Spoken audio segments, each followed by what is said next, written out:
యేసుక్రీస్తు ప్రభు 2000 సంవత్సరాల క్రితం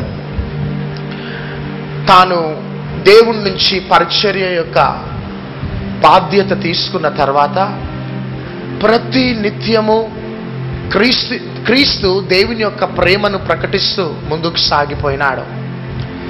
యేసుక్రీస్తు ప్రభువు సమయాన్ని వృధా చేసినట్లు ఎక్కడ కూడా బైబిల్ గ్రంథంలో ఎక్కడ కూడా మనం చూడం.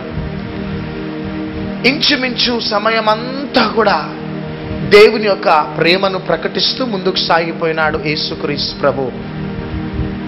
కొన్నిసార్లు కొన్ని సంఘటనలు వచ్చినప్పుడు యేసుక్రీస్తు ప్రభు అన్న మాట ఏంటిదంటే, నా సమయం ఇంకా రాలేదు అనేవాడు, నా గడియ ఇంకా రాలేదు అనేవాడు. కొన్నిసార్లు నా సమయం వచ్చి ఉన్నది అనేవాడు, కొన్నిసార్లు నా గడియ వచ్చి ఉన్నది అనేవాడు. కాబట్టి యేసుక్రీస్తు యొక్క మనస్సులో ఉన్న ముఖ్యమైన దర్శనము, ప్రత్యక్షత ఏంటిదంటే సమయము సమయము సమయము. గట్టిగా చప్పట్లు కొడదాం.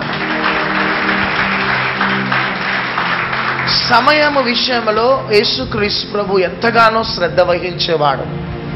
సమయాన్ని వృధా చేసేవాడు కాదు. తనకు దొరికిన ప్రతి సదవకాశాన్ని ఉపయోగించుకునేవాడు. కొన్నిసార్లు కొన్ని సందర్భాలలో కొన్ని పనులు జరగాలి అని ప్రజలు మొండిగా వచ్చినప్పుడు, లేకపోతే బలవంతం చేసినప్పుడు సింపుల్గా యేసయ్య అన్న మాట, నా సమయం ఇంకా రాలేదు, నా గడియ ఇంకా రాలేదు అనేవాడు. దీనిని బట్టి మనం తెలుసుకోవాలా ఏంటిదంటే, యేసుక్రీస్తు ప్రభు సమయం విషయంలో ఎంతగానో శ్రద్ధ వహించి 3.5 సంవత్సరాలు రాత్రింబగళ్ళు దేవుని యొక్క రాజ్యాన్ని కట్టి ఈ భూమిని దేవుని కోసం సంపాదించినాడు. గట్టిగా చప్పట్లు కొడదాం. కాబట్టి ప్రియ దేవుని బిడ్డలారా, మన జీవితంలో సమయం అనేది చాలా విలువైనది. మనము సమయాన్ని వృధా చేసుకున్నట్లయితే ఇక మనము పరిగెత్తిన, ప్రయాసపడ్డా తిరిగి మనం పొందుకోవలసిన మేలులు చాలాసార్లు మనం పొందుకోం. చాలామందికి ఉన్న భయంకరమైన అనుభవం ఏంటిదంటే, సమయం దొరికినప్పుడు సమయాన్ని వృధా చేసుకుంటారు, చివరి గడియలలో పరిగెత్తుతారు, చివరికి వారి జీవితంలో ఓటమిని, పరాజయమును అనుభవిస్తారు. కానీ ఈ రాత్రి నా ప్రియ సహోదరుడ, సహోదరి, పరిశుద్ధాత్మ దేవుడు కొన్ని ప్రాముఖ్యమైన విషయాలు నీతో మాట్లాడాలని ఆశపడుతున్నాడు. అందుకనే కీర్తన గ్రంథము 8వ కీర్తన 4వ వచనాన్ని దయచేసి చదివి వినిపించాలి. నీవు మనిషిని జ్ఞాపకము చేసుకున్నటకు వాడు ఏ పాటివాడు? నీవు మనుష్యుని జ్ఞాపకము చేసుకున్నటకు వాడు ఏ పాటివాడు? నీవు నరపుత్రుని దర్శించుటకు వాడే పాటివాడు? దేవుని కంటే వాడిని కొంచెము తక్కువ వానిగా చేసి ఉన్నావు. చాలు. చూడండి, కీర్తనకారుడు దేవునితో మాట్లాడుతున్నాడు. హల్లెలూయా. కీర్తనకారుడు దేవునితో మాట్లాడుతున్న సంభాషణ ఇది. ఏమంటున్నాడంటే దేవునితో, ప్రభువా, నీవు నరపుత్రుని జ్ఞాపకం చేసుకున్నటకు వాడు ఏ పాటివాడు?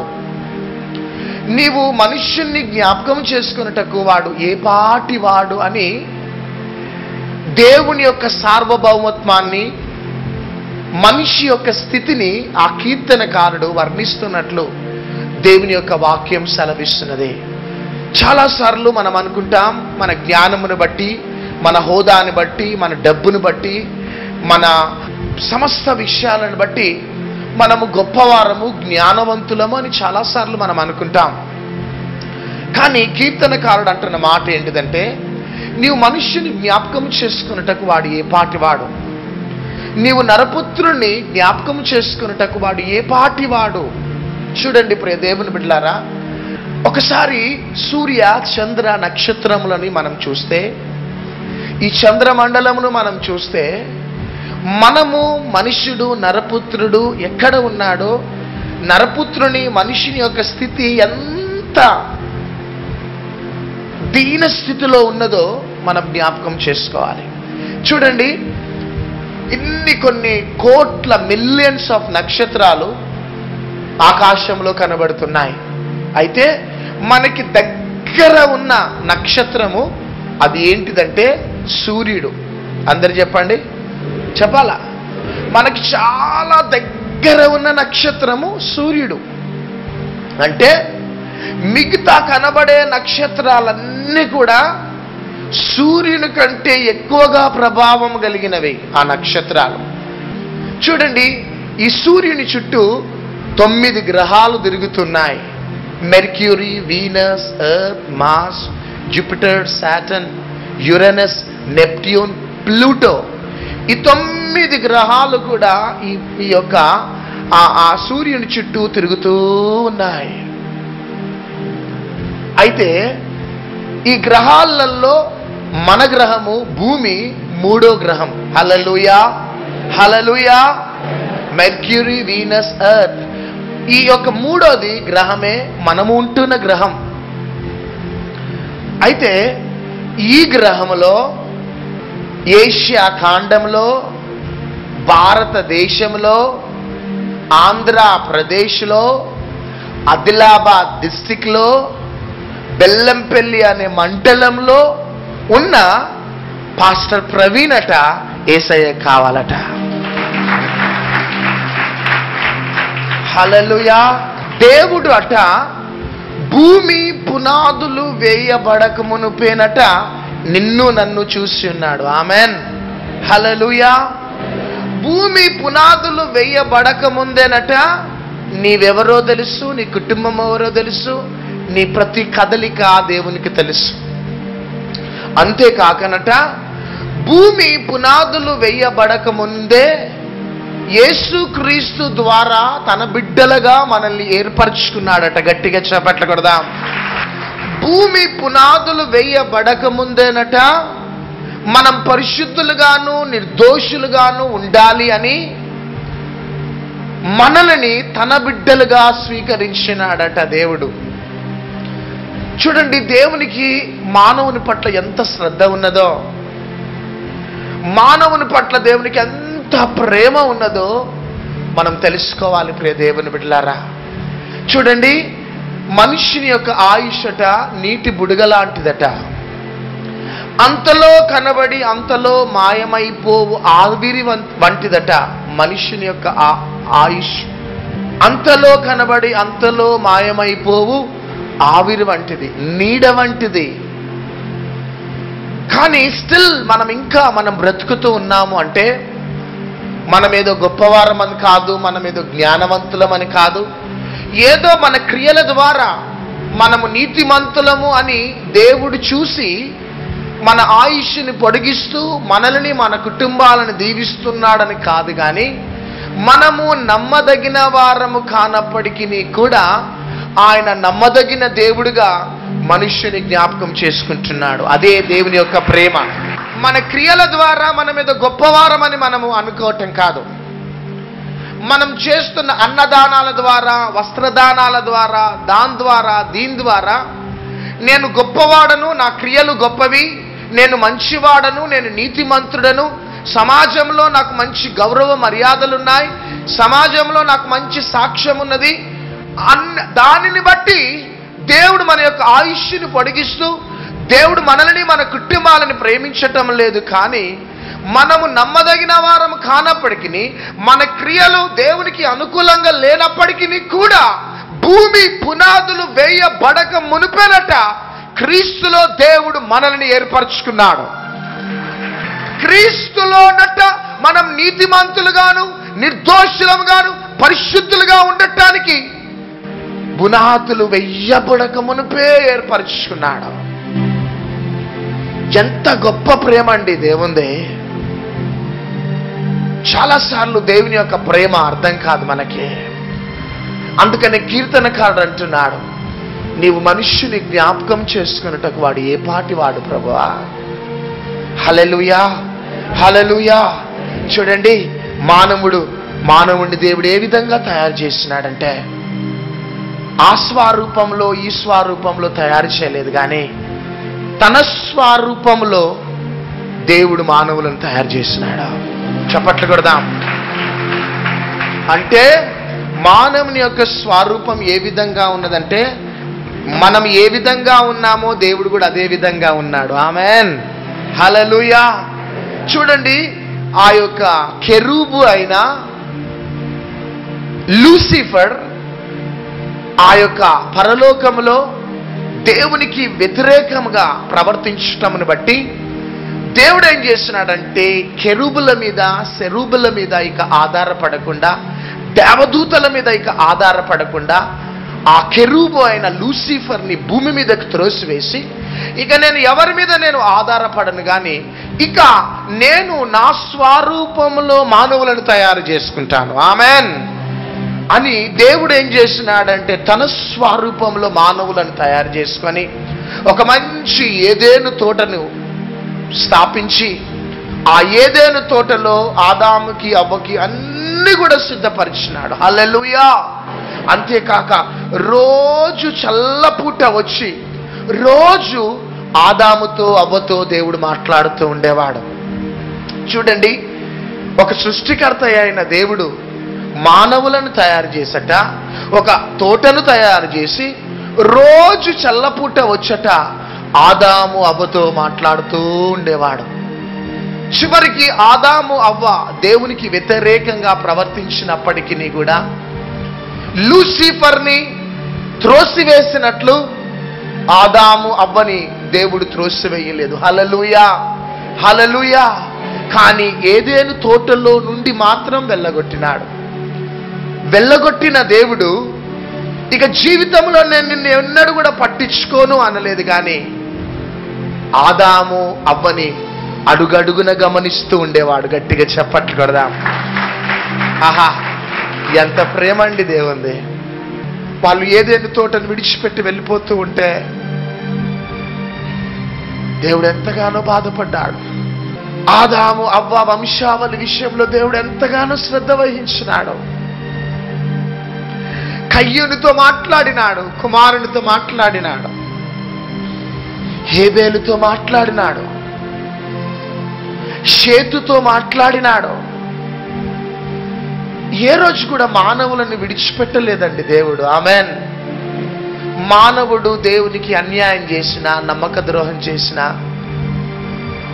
మానవులను విడిచిపెట్టలే. ఎందుకండి మానవుల మీద అంత ప్రేమ దేవునికి? దేవుడు అంత ప్రేమించినా ఎందుకు మానవులు దేవుడిని గ్రహించలేకపోతున్నారు? ఆ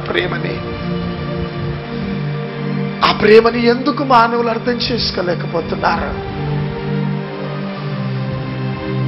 నా ప్రియ సహోదరుడు, నా ప్రియ సహోదరి, ఈరోజు పరిశుద్ధ ఆత్మ దేవుని యొక్క ప్రేమను అంతా కూడా నీకు వివరిస్తున్నాడు. నువ్వు చాలాసార్లు దేవునికి అన్యాయం చేసినావు, చాలాసార్లు దేవునికి వద్దన్న పని చేసినావు. దేవుని యొక్క చిత్తము నువ్వు చెయ్యకుండా నీ ఇష్టమైన మార్గాలు ఎన్నుకొని పరిగెత్తుతూ ఉన్నా, పోరా నీ దారిన నువ్వు పో అని దేవుడు అనలేదు. కానీ నీకు ఇష్టం వచ్చిన మార్గాలను ఎన్నుకొని నీ సొంత చిత్తాన్ని ఎన్నుకొని పరిగెత్తుతూ ఉన్నా, నువ్వు ఎక్కడ ప్రమాదంలో చిక్కుకొని నాశనం అయిపోతావని అడుగడుగున దేవుని యొక్క ప్రేమ నిన్ను వెంబడిస్తూ ఈ ప్రాంగణంలోకి నిన్ను తీసుకొని వచ్చింది. హల్లెలూయా. ఒకసారి అబ్రహాం యొక్క దాసి హాగర్ ఇష్మాయేల్ని తీసుకొని అరణ్యంలో వెళ్ళిపోతున్నదే. షారా వచ్చి అబ్రహాంతో చెప్పింది, అబ్రహామా నీ దాసిని ఇంట్లో నుంచి వెళ్ళగొట్టేశాయి. నీ దాసి ఉంటే నేనుండా, నేనుంటే నీ దాసి ఉండద్దు. సో దాసి కుటుంబం ద్వారా వచ్చిన వంశావళి అది వాగ్దాన వంశావళి కాదు. కాబట్టి ఆ యొక్క హాగర్ని బయటికి పంపించేశాయి. అనగానే అబ్రహాము హాగర్ని ఇష్మాయేల్ని బయటికి పంపించేస్తాడు. అరణ్యంలో చిన్న కుమారునితో పాటు హాగరు అడవిలో వెళ్తూ ఉంటుంది. చిన్న కుమారుడు, ఒక స్త్రీ అరణ్యంలో ఒంటరిగా వెళ్తూ ఉంటుంది. ప్రియ దేవుని బిడ్డలారా, చూడండి, ఆ హాగరుతో ఇష్మాయేల్తో ఆ అరణ్యంలో ఎవ్వరు ఉన్నా లేకపోయినా హాగర్ యొక్క బాష్ప బిందువులను తుడవటానికి ఒక అదృశ్యమైన వ్యక్తిగా దేవుడు హాగర్ని వెంబడిస్తున్నాడు. ఎంత ప్రేమ అండి దేవునికి. అప్పుడు హాగర్తో అంటున్నాడు, హాగర్ నువ్వు భయపడకు నానా, ఇస్సాకును నేను ఎట్లా దీవించినాను, నీ వంశావళిని కూడా నేను అట్నే దీవిస్తాను. హల్లెలూయా, హల్లెలూయా. చూడండి ఎంత ప్రేమ అండి దేవునికి, ఎంత ప్రేమ. చూడు, నేను వద్దన్న పని చేసినావు. అబ్రహాముకి నేను ఇస్సాకునివ్వాలని నేను సిద్ధపడ్డప్పుడు అబ్రహాము తొందరపడి పొరపాటు చేసినాడు. అబ్రహాము తొందరపడి పొరపాటు చేస్తున్నాడు అనే గ్రహింపు నీకు లేకుండా నువ్వు అబ్రహాముకు సహకరించినావు. నీ బ్రతుకు నువ్వు బ్రతుకు అనలే, కానీ హాగరు పొరపాటు చేసిన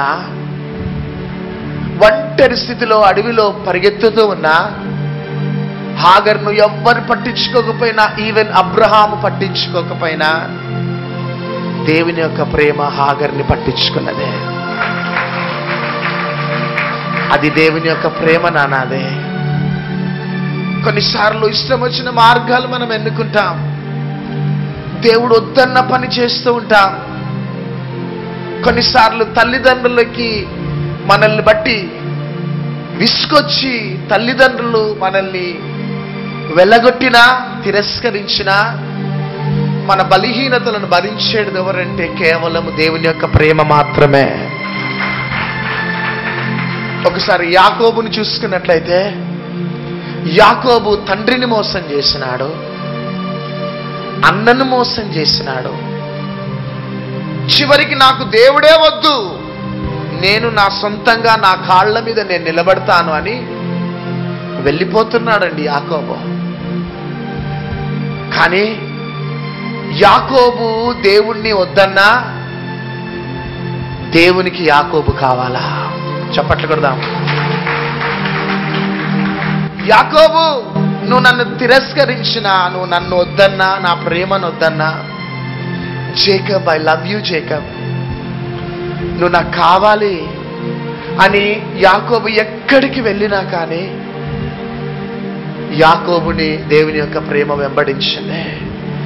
చూడు, నువ్వు అన్నని మోసం చేసినావు, తండ్రిని మోసం చేసినావు, నీ పేరులోనే ఉన్నది మోసగాడని. నువ్వు నమ్మక ద్రోహం చేసే స్వభావము కలిగిన వాడవు. నీవు నా బిడ్డగా ఉండటానికి నీకు ఎటువంటి అర్హతలు లేవు.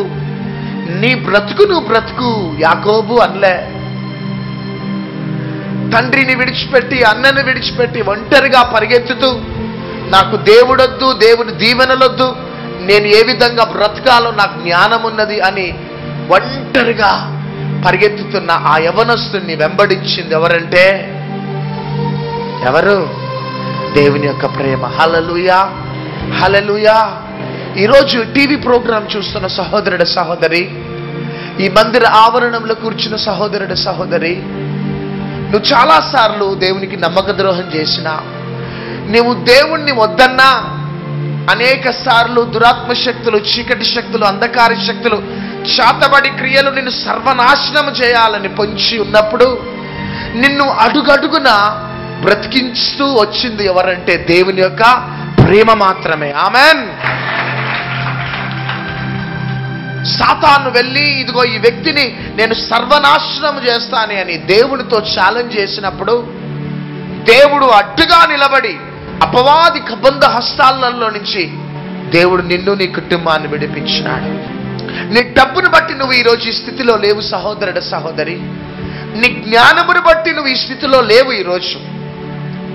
నీ యొక్క చరాస్తులు స్థిరాస్తులను బట్టి నువ్వేదో మంచి హోదాలో ఉన్నావని నువ్వు అనుకుంటున్నావు. నో,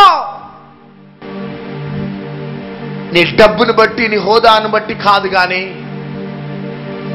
కేవలము నువ్వు నమ్మదగిన వాడవు కానప్పటికీ ఇంకా దేవుడు నిన్ను ప్రేమిస్తున్నాడు.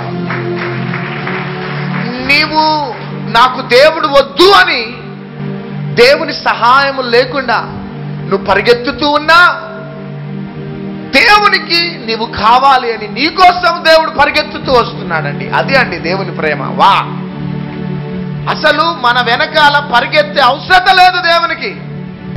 మనుష్యుని జ్ఞాపకం చేసుకునేటకు వాడు ఏ పాటి వాడు, కానీ మన వెనకాల పరిగెత్తుతున్నాడండి దేవుడు. అది ఎంత గొప్ప ప్రేమ చూడండి. హాగరు దేవుని యొక్క సహాయం కోరకపోయినా హాగరును దేవుని యొక్క ప్రేమ వెంబడించింది. ఆమేన్, హల్లెలూయా. యాకోబు దేవుని యొక్క సహాయం కోరకపోయినా, యాకోబు దేవుడు నాకు వద్దు అనేసి అన్నా, నాకు యాకోబు కావాలి అని దేవుని యొక్క ప్రేమ యాకోబుని వెంబడించింది.